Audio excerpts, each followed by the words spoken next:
coup, ça c'est un fauteuil d'athlète. À Tatoune, ça a voulu, de manière très modeste, me représenter. En fait, non, elle a juste représenté une athlète, en fait, tout simplement, qui est passionnée par ce qu'elle fait. Et donc là, il y a marqué l'effet de ta vie, un rêve, ton rêve, ta réalité. Donc c'est un proverbe qui, pour vous, peut-être est un peu commun. Mais moi, en fait, c'est le proverbe de la personne qui était à l'époque mon idole, quand j'étais vraiment petite. Et j'étais une athlète paralympique. Bonjour à tous, je suis Mélanie Roger, j'ai 23 ans.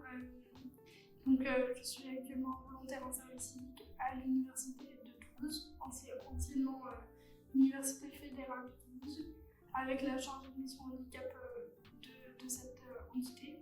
Donc, pendant 8 mois, que dire de plus, j'ai été étudiante jusqu'en mai, alors il y a un an, j'étais en fac de sport. Voilà, et je m'apprête à faire ma rentrée en master en septembre prochain. J'ai été étudiante donc, dans le Var, donc c'est dans la région PACA. C'est dans le sud, le vrai sud, là où il fait beau, il y a le soleil, la mer, chose qu'il n'y a pas ici. Donc du coup j'étais étudiante là-bas, donc à la fac de Toulon en STAPS, jusqu'en mai 2020. Et donc du coup je suis montée à Toulouse après mes études pour justement mon projet sportif, me tourner à l'eau. Je suis passionnée par le handisport. Je fais de l'athlétisme en bouteille. J'en ai fait pendant très longtemps en compétition, mais j'ai dû arrêter pour des soucis de catégorie, etc. Enfin, c'est un peu compliqué dans la fédération même. Mais du coup, je suis sur le point de reprendre en vue des Jeux paralympiques de 2024-2028, en milieu handicap. Je voulais travailler dans le domaine du handicap, mais j'avais aucune formation professionnelle. Enfin, en fait, ce qui m'apportait une légitimité, c'était uniquement le fait que moi-même je sois en situation de handicap. Mais je voulais vraiment aller plus loin que ça, je voulais vraiment me professionnaliser dans ça. Mais comment faire quand on arrive dans une nouvelle ville, qu'on connaît personne, enfin sa compagne, mais on n'a aucun réseau, etc. Ça a été plus compliqué. Donc du coup, ma compagne m'a orientée vers un CRIL, centre de ressources information jeunesse, je crois. Et du coup, j'ai rencontré quelqu'un là-bas, un certain Gauthier, qui m'a tout de suite conseillé le service civique. Ça t'ouvre plein de portes, t'ouvre plein de réseaux, etc., etc. En fait, moi au début, j'y croyais pas du tout. J'étais hyper réticente, j'avais plein de préjugés sur le service civique. Pour moi, c'était des personnes qui ne savaient pas quoi faire, du coup, elles faisaient un service civique. En gros, c'était mon cas. Et du coup, j'ai réfléchi la chose, etc. M'a redirigée vers un civique, donc à savoir ce que j'ai envie. Et en fait, quand je suis tombée sur elle, elle a tout de suite été un visage ultra rassurant. Parce que, comme je le disais au début, moi je suis arrivée, je connaissais personne, je savais pas du tout ce que j'allais faire de ma vie, entre guillemets, quoi. Enfin, je prenais tout à zéro, c'était assez compliqué. Et en fait, j'avais plein de peurs fondées et infondées, et elle a pris le temps de me rassurer, de m'expliquer ce qu'était l'handicivique, etc. Donc on a fait le premier entretien dans ces locaux même, je crois.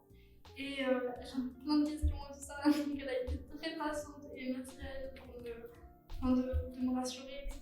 Et au final donc elle m'a donné tous les contacts, elle m'a donné tous les liens utiles à ma recherche de service civique, et puis c'est comme ça que l'aventure a commencé.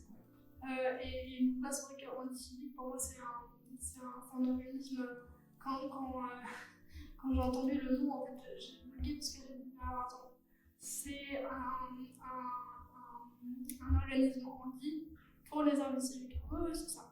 Ah d'accord, je ne savais pas du tout, mais c'est trop bien, en fait, je vais y aller. Et en fait, c'est super bien parce qu'on a des interrogations les mêmes que vous qui êtes valide, mais à la fois, on a d'autres interrogations qui sont plus liées à la pathologie. Alors déjà, je lui donnerai de suite le contact de Noé, genre sans même lui demander la permission à elle. Non, parce que, comme je disais avant, c'est une mine d'or, hein, clairement. on se sent moins perdu, on se sent accompagné, épaulé, rassuré. Donc, en fait, ça permet de faire le premier pas dans l'inconnu, mais vu qu'on est accompagné, ben, ça fait moins peur en fait. Donc, si je peux le conseiller, ben, je vous dirais alors tu vas aller au CV. Alors, mon proche, parce que c'est pas des masses actives, mais tu verras que les gens qui vont t'accueillir là-bas sont incroyablement gentils et ils vont t'aiguiller. Tu verras que tu vas y arriver, quoi. Je suis tombée sur une annonce de l'université de Toulouse. Alors, me disant que en fait, les missions n'étaient pas très claires, enfin, c'était très générique en fait.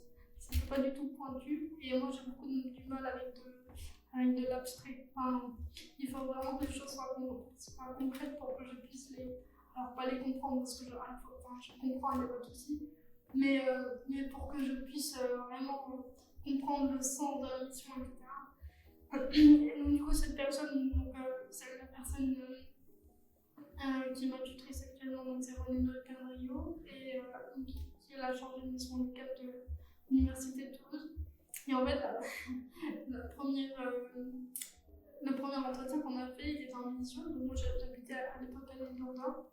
Et donc, il était en visio. Et en fait, elle m'a expliqué beaucoup trop de choses de la mission. Et en fait, elle m'a dit les grandes lignes, etc. Et le problème, c'est qu'elle fait tellement de choses que moi, j'ai été inondée d'informations pendant, je crois, 3 heures de lumière. Et au final, j'ai un peu parlé de moi, etc. Donc au final, ça a marché parce que j'ai été prise. Cette mission, pour moi, c'était l'idéal parce qu'effectivement, elle était complexe à comprendre au premier abord. Mais en fait, c'est génial parce que je ne travaillais pas dans une université, dans un service bien précis. Je touchais un peu à tout. Enfin, je touche un peu à tout. Et en fait, donc dans les grandes lignes, notre rôle, c'est d'améliorer le quotidien des étudiants en situation de handicap. Donc, on travaille avec des personnes relais qui sont avec l'université. Donc, on appelle ça des chargés de mission handicap. Et du coup, on crée des événements, on crée des journées de formation, on crée des sensibilisations. Moi, j'ai créé des sensibilisations avec l'université Jean Jaurès parce que justement, c'est avec le service civique que j'ai pu avoir ces contacts-là, etc. Et donc, du coup, là, j'ai travaillé avec différents acteurs de la vie étudiante, avec le référent logement, avec le CROUS, j'ai un peu touché à tout, quoi, et j'ai eu énormément de chance, et c'était vraiment incroyable. Et du coup, grâce au service, j'ai pu me faire mon réseau. Le service civique, oui, effectivement, il m'a à la fin, en fait, ça m'effraie un peu parce que je me rends compte que dans quelques années, je serai menée à faire ces missions-là. Et donc là, très clairement, aujourd'hui, je ne m'en sens pas prête parce que c'est une responsabilité telle que ça fait peur. Mais renforcer ma confiance en moi, oui, parce que je me dis que j'ai ma place dans ce domaine-là et que, en plus de ma légitimité de par ma situation de handicap, mais ce serait génial que j'arrive à me professionnaliser dans ça pour pouvoir en fait avoir la triple casquette. La casquette de sportif de niveau dans le monde du handisport, la casquette de la personne en situation de handicap qui s'en sort, comme il y a mal, et la professionnelle du domaine, quoi. Donc tout se complète un peu. Et c'est vrai que en fait, dans le service civique, j'avais peur au début, j'avais plein de préjugés, mais au final, ces préjugés, ils sont très très vite partis. Parce que je pense que dès la première semaine, j'avais vu que j'allais avoir plein de possibilités à creuser, quoi.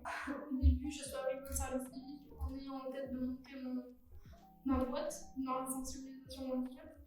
Et puis en fait, elle m'a conseillé un master parce que si je me sentais pas trop prête à monter ma boîte, je voulais poursuivre en master, mais je savais pas trop lequel. Mais en gros, c'est un master MEF. Je sais pas si vous voyez un peu ce que c'est.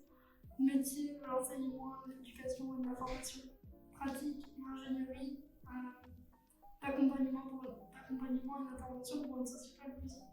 Donc en gros, là, le master en fait, va me permettre de travailler dans un domaine qui me passionne en fait. Et donc du coup, bien plus que de mener des actions de sensibilisation, je vais pouvoir peut-être travailler sur l'accessibilité des trottoirs. Je sais pas, mais ça va pouvoir m'ouvrir un champ immense quoi, que j'imaginais pas, et ça, je vais peut-être le faire sans faire ici. Donc, voilà. En fait, c'est très dur parce que je me sens concernée par le domaine du sport, mais je me sens concernée par le domaine du sport et du handicap. Parce que je sais que les valides, je pense jamais de problème à faire du sport par leurs propres moyens, alors que dans le domaine du sport, c'est un peu plus compliqué. Et il y a des jeunes en situation de handicap qui ne sont pas forcément qui peuvent faire du sport, etc. Donc j'aurais tendance à militer justement pour faire connaître ce milieu-là. Non, tout est autour un peu du handicap et c'est déjà en fait énorme. Ouais, enfin, je pense que même si je vis jusqu'à 100 ans, j'aurais pas tout vu dans le domaine. Non, après, enfin, je pense qu'on ne peut pas être engagé partout parce que sinon on ne se donne pas à 100% et moi je me donne à 100% de ce que je fais. Moi, pour moi, ce qui me gère, c'est le handicap, etc. Et de faire le bon regard pour tout, quand on croise une personne en situation de handicap dans la rue, etc., qu'on la regarde pas comme une tête, comme une pestiférée ou comme un monstre, etc. Mais surtout aussi de montrer que si je suis là-dedans, c'est que c'est possible quoi. Enfin, on peut s'engager dans une cause qui nous est chère. Si on ne veut pas travailler, ben on peut s'engager dans l'associatif. Si on veut travailler, il y a plein de sociétés à Toulouse qui ont justement des missions handicap et qui du coup sont prêts à accueillir des employés en situation de handicap.